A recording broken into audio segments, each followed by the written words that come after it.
Jeremy Anderson here, Director of Finance for the Oregon Ministry Network. I want to thank you for your calling of being a teller at your local church. Colossians 3:23 says, "Whatever you do, work heartily as for the Lord and not for men." I want to stress the importance of the job that you have in front of you of counting the cash and checks that come in weekly for your church. The importance of the stewardship, the accountability, and the resourcefulness of being available to help your lead pastor and treasurer make sure that every dollar is accounted for, so that then when they stand up at their annual meeting, they can say without a shadow of a doubt that every dollar that has been given to God's purpose has been given to kingdom-minded work.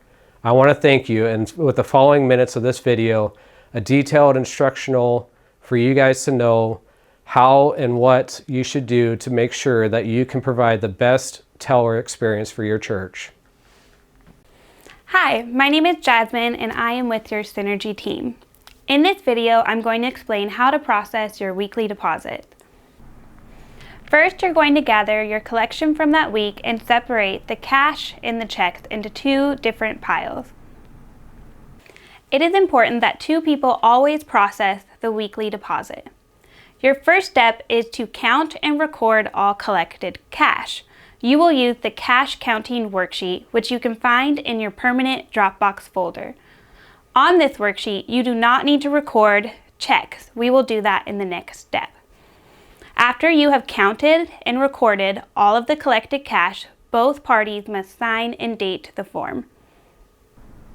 The next step is using the Aplos contribution form, which is also found in the permanent Dropbox folder. You are going to record all of the cash and check offering. The mandatory fields on the Aplos contribution forms are the date, which is the day that you received the offering, the reference ID, which is cash or the check number, contact, who is this contribution from, purpose, what is it for, and amount, how much goes towards that purpose. Let me show you an example. Here is what the Aplos contributions template looks like. Again, you can find this template in the Dropbox folder named Permanent.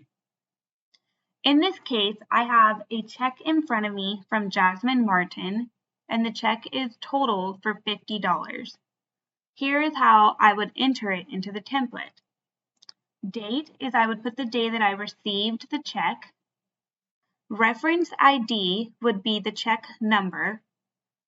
Contact is who is the contact person for the check, or who is the person that is going to get the giving credit. And purpose is what is the check for. In this case, you will need to refer to your chart of accounts list to find the correct number. 4010 is the chart of account number for tithe, and then $25 goes towards tithe. I put the date again, the same check number, same contact, but now $25 goes towards mission.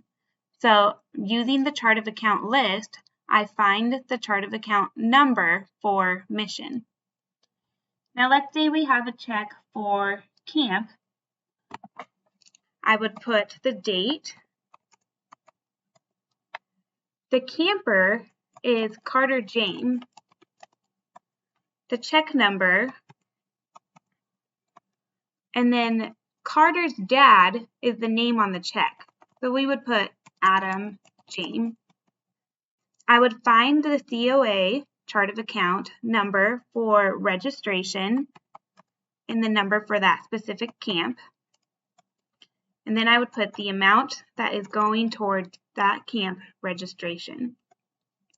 If you have cash, everything would look the same except under reference ID, you would type cash.